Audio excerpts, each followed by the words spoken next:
El día de ayer, como ustedes saben, finalmente se fueron definiendo ya las candidaturas presidenciales. Hubo la elección a través de delegados de la gran mayoría de los partidos políticos y esta noche conversamos con uno de ellos. Está con nosotros aquí en los estudios Fernando Olivera, precandidato presidencial de Frente Esperanza. Le agradecemos que nos acompañe esta noche y enseguida quería preguntarle cómo analizó usted o qué impresión le causó la elección que se llevó a cabo y la manera como se está conduciendo este cronograma electoral por parte de las autoridades, tanto el jurado, la OMPE y todos aquellos que tienen que ver con la depuración de las listas finalmente antes de que llegue el día D, que será en abril del próximo año. Muy buenas noches. Buenas noches, Mávila. Muchas gracias. En general quiero decir que el sistema electoral no es confiable en su conjunto. Porque además tiene establecido un intervencionismo en la vida de los partidos políticos, ¿no? ¿Cómo así? Pero ¿por qué nos han llenado de reglamentos, de exigencias? Todos los días se reciben comunicaciones con plazos perentorios de 2 días y parten del principio que nosotros tenemos una burocracia similar a la que tienen ellos, ¿no? Cuando estamos ocupándonos de los planes de gobierno, de activar las campañas, de comunicar. Y hay una enorme preocupación por la cual yo he pedido una cita urgente hace una semana al presidente del jurado, que ofreció recibir con puertas abiertas. ¿Cuál va a ser el tenor de esa reunión? ¿Qué preocupación le quiere expresar? Un tema fundamental es que con la cédula electoral, tal cual está planteada, ¿no?, va a haber un enorme número de votos nulos y viciados. No por voluntad del ciudadano, sino porque simplemente se va a marear, va a cometer errores involuntarios y eso va a quitar legitimidad al quien salga electo y corre riesgo inclusive la elección general. Entonces ahí no ha habido un esfuerzo general para facilitar la expresión de la voluntad popular. Ahora, pero eso también podría reprochársele a los partidos políticos que no han sido capaces de establecer alianzas que hubieran facilitado, digamos, la elección para los electores, para los ciudadanos que van a asistir. Habría que ir al origen, ¿no?, que en realidad la llamada reforma electoral que hicieron masificó, ¿no? Ya cualquiera se creía que puede hacer un partido político que terminan siendo vientres de alquiler o cualquier cosa. No es nuestro caso. Yo estoy orgulloso de las listas que hemos presentado y que se han votado ayer y se han aprobado. ¿Cuántos militantes tiene el Frente Esperanza? Tenemos más de 45.000 militantes. Y quiero decirle que en las listas llevamos, por ejemplo, expertos en seguridad, que es el tema número 1. Encabeza la lista César Ortiz Anderson, presidente de APROCEC, que va con un equipo de inteligencia de los mejores, de los que intervinieron para la captura de Abimael Guzmán, ¿no? Conocen lo que saben. Y llevamos médicos, profesores, auditores, ingenieros, abogados, técnicos, dirigentes sociales. Es bien representativa y además entramos a la etapa de reforzar las listas con candidatos invitados, donde tenemos las puertas abiertas, porque no somos sectarios, somos un frente, en donde estamos convocando a todos, ¿no?, para poder participar en el rescate del Perú, en la refundación del Perú. Desde que, liderar el Frente Independiente Moralizador, sí, a este emprendimiento junto al Frente Esperanza, esta candidatura, ha pasado mucho tiempo. ¿Por qué persevera y por qué ahora está como candidato? ¿Por qué quiere ser presidente del Perú? Fácil sería mantenerse como espectador, o estar indignado y no hacer nada, o resignarse, rendirse. Pero para nosotros, para mí, es el cumplimiento de un deber con la patria.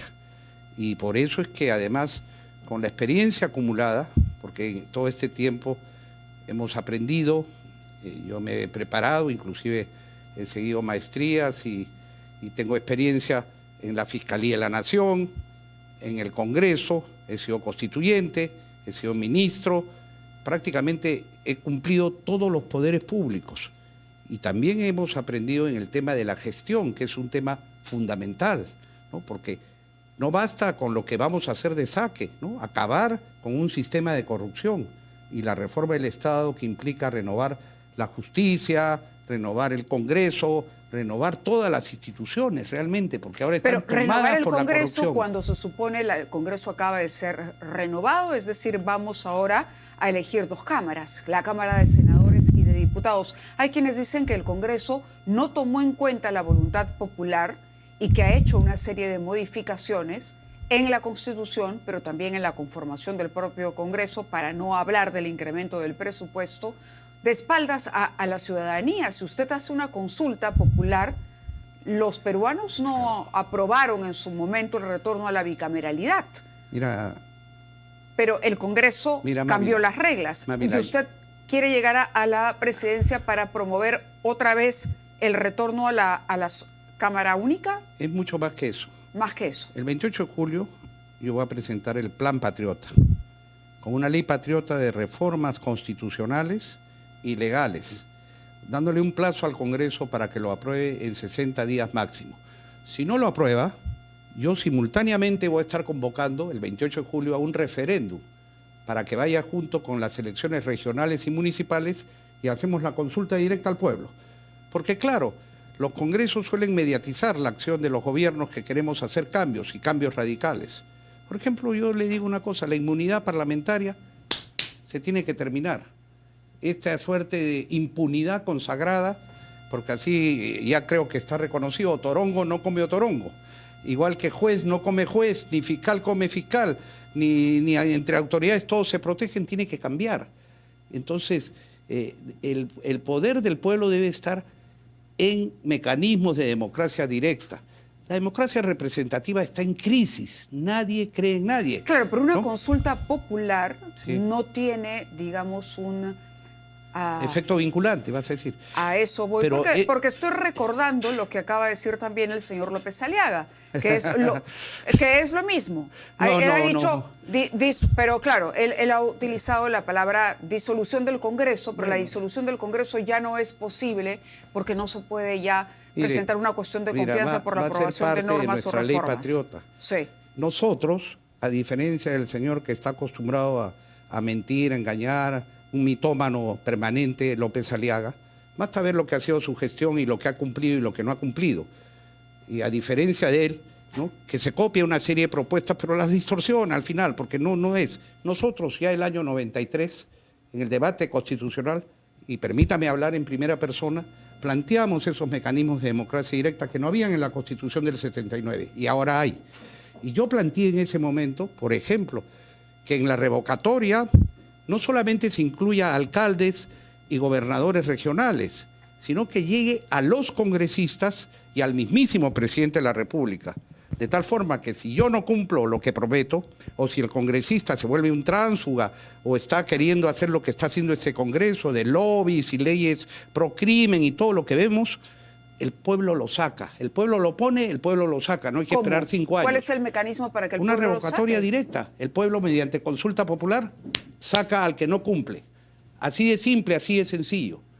Y también hay otros... Pero eso supone una reforma constitucional. Por supuesto que vamos a plantear reformas constitucionales. Y la reforma constitucional la hace el Congreso. Y hacerlo, por supuesto. Pero si es un referéndum de revocatoria, pues simplemente el Congreso ya queda ahí, a un lado. Y nuestros congresistas lo saben, porque no vamos a permitir que nos neutralice un Congreso si es que no tenemos la mayoría. ¿Cree que es lo que ha ocurrido en los últimos años? Bueno, lo que ha ocurrido es lo que todos vemos, un pacto mafioso, ¿no es cierto?, para poder seguir manteniendo una impunidad con el crimen. El crimen opera, hoy día tiene ese Congreso de la corrupción, tiene un representante en Palacio de Gobierno. ¿Y ha hecho alguna iniciativa para derogar las leyes pro crimen? ¿Ha sacado algún general de todos estos que están cuestionados, que protegen al crimen? Como por ejemplo en el caso del monstruo, que la policía paraguaya reportó que lo lograron capturar porque ya no le avisaron a la policía peruana. ¿Cómo explica la popularidad entonces del señor Gerí? Bueno, mire, yo, al margen de que sigue un libreto de psicosociales, de imagen, ¿no?, yo no creo en esas encuestas en general, ¿no? ¿Quién las supervisa? ¿Quién las financia? Bueno, CPI y además nosotros hemos conversado, con el señor Castro, me parece que es el apellido del señor de CPI, Pero él hablaba, por ejemplo, de un indicador interesante, de cómo en un mes ha subido preocupantemente la desaprobación. Es decir, sí sirven para tomar la temperatura. El caso del Congreso desaprobado con un dígito no me va a decir que en ese aspecto las encuestas no funcionan. Está claro que el respaldo de Dina Boluarte, por ejemplo, era nulo y que por lo tanto fue muy sencillo vacarla, digamos. Pero te lo digo, para eso no necesitamos encuestas. Quien vive en la realidad sabe lo que está pasando. Y más bien, al contrario, por eso es que no tienen mayor credibilidad. Pero el tema no es ese. El tema es que nosotros, para recuperar la confianza de la población en la democracia, tenemos que hacer cambios y radicales. ¿Cuáles son esos cambios o esas grandes propuestas de reforma? Mira, yo te digo, por ejemplo, el 28 de julio yo voy a ejercer en las facultades presidenciales. Voy a dar una serie de decretos de urgencia en materia económica y financiera. Para empezar, voy a proveer de fondos y de equipo especial para acabar con la desnutrición infantil, número 1. Lo mismo, fondos y equipo especial para acabar con la inseguridad alimentaria. No puede ser que 4 de 10 peruanos estén en condición de hambruna, que eso es la inseguridad alimentaria, padres que no comen para que coman sus hijos. ¿Y de dónde van a salir esos fondos? Del presupuesto de la República. Yo le digo, por ejemplo, ¿qué necesidad tenemos de gastar 3.500 millones de dólares en comprar avioncitos de combate? ¿Para que estén contentos 4 generales que están tras la coima? ¿Acaso vamos a ir a hacer una guerra con quién? ¿Quieren con Chile? ¿Eso es lo que ha pasado? ¿No? ¿Se refiere usted a la compra de los aviones ahora? No, esos aviones compra? Yo vengo diciendo que no los ejecuten, no ejecuten la compra, que yo la voy a desconocer. Así de claro, así de sencillo, porque tiene vicios inclusive. Han cambiado a los directores de la Oficina de Compras Estatales de Material Militar para acomodar. Han querido saltarse el procedimiento de las invitaciones y evaluaciones y todo van armando. Entonces tenemos fondos. Por favor, los recursos que vienen de nuestros recursos naturales. ¿Cómo es posible que en este presupuesto, para las becas, ¿no?, que habían 100.000 postulantes para 20.000 becas, resulta que se olvidaron de los fondos? No les interesa la educación.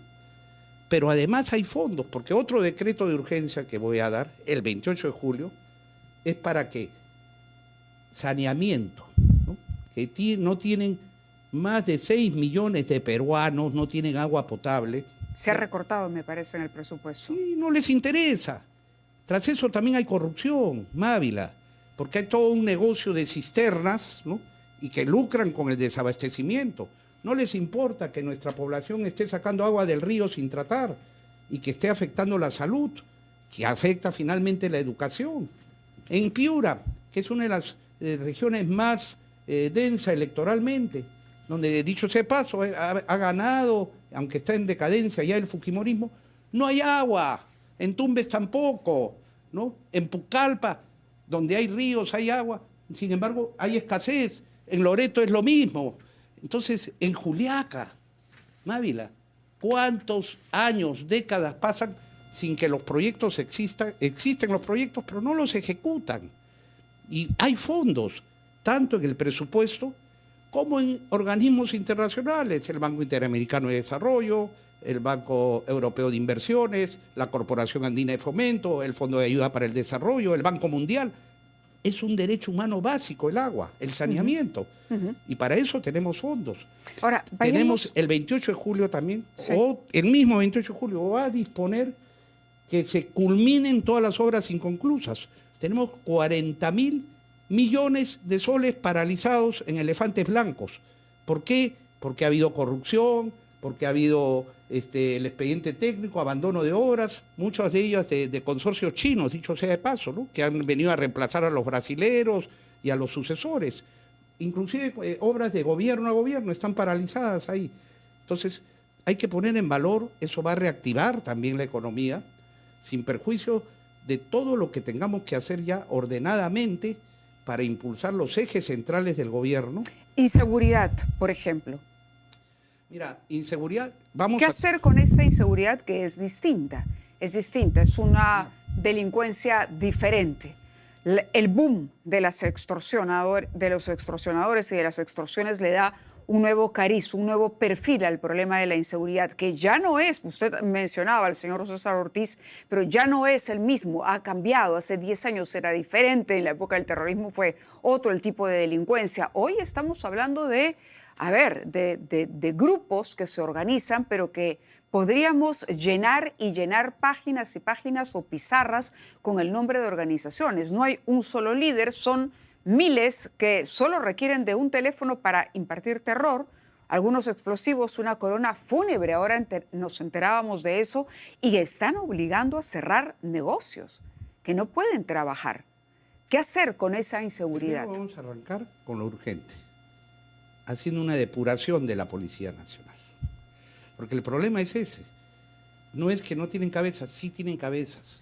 Porque los encargados de perseguir y de dar seguridad a la población, que es la policía, en sus más altos mandos, están metidos con estas bandas de criminales. Primero, y eso está en nuestras manos. Y lo mismo lo haría extensivo también a las Fuerzas Armadas. ¿Tiene usted una lista de los corruptos? Mire, nosotros sí la tendremos elaborada, pero hay algunos que son visibles, ¿no? Yo empezaría por el actual director general de la Policía Nacional, que dijo que tenía ubicado a Cerrón, ¿no? Y después para trepar... ¿Está hablando el general Arriola? Sí, del mismo. Pero le está diciendo corrupto. Le estoy diciendo que con su gestión no se captura a Cerrón, ni hay capturas importantes, ¿no? Y que más bien debería... A ver, ¿dónde están las investigaciones que se han hecho sobre todos esos jefes policiales? ¿Cuántos han votado? Han votado pequeñitos.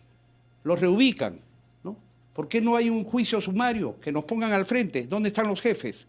¿O hay que cogerlos con las manos en la masa, como se cogió al jefe policial de Trujillo, con una coimaza, ¿no? Siguen operando, todos siguen pasando insumos químicos, una serie de elementos prohibidos para el crimen, ¿no? Y en general, bajo la vista y paciencia de la policía y de todo el Perú. ¿Y los jefes qué? Bien, gracias. Entonces sí vamos a hacer una depuración. Yo no sé si nos quedaremos con un general o con 2 o con 4 coroneles y 20 comandantes, pero empecemos por ello. Lo mismo en el ejército,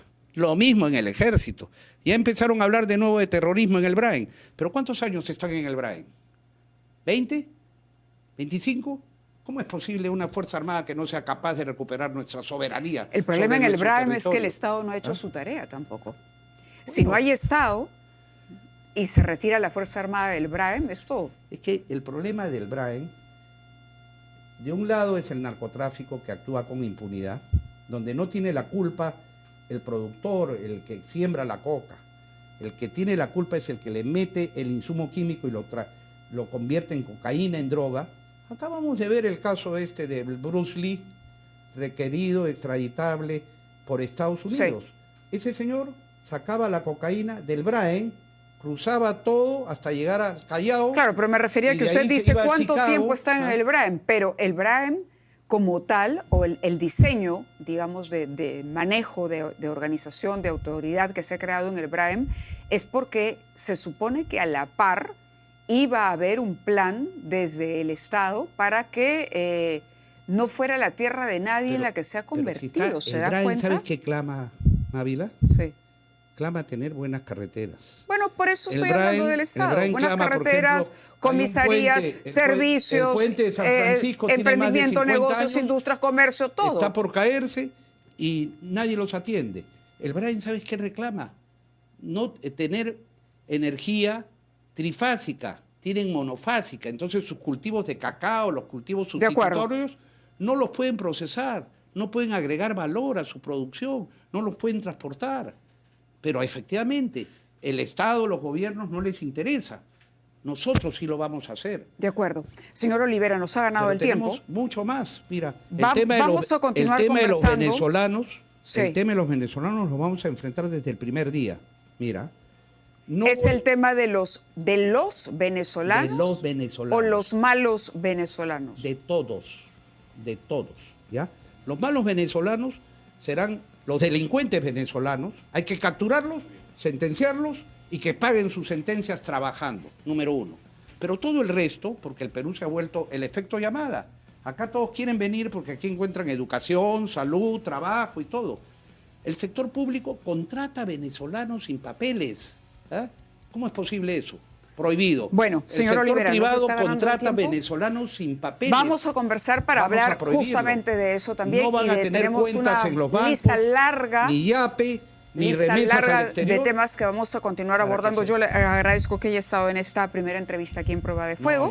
Al día siguiente de que se confirmara candidato presidencial, ahora al Frente Esperanza, y a lo largo de la campaña vamos a tocar varios temas. Siempre con la escoba.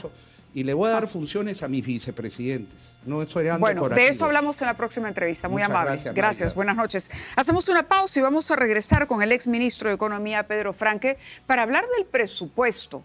Porque en el presupuesto hay cosas que llaman la atención, ¿no? La cantidad en que ha crecido y se ha inflado, por ejemplo, el presupuesto del Congreso de la República, el gasto en planillas. Es decir, hay una suerte de festín parlamentario que todavía no se ha analizado.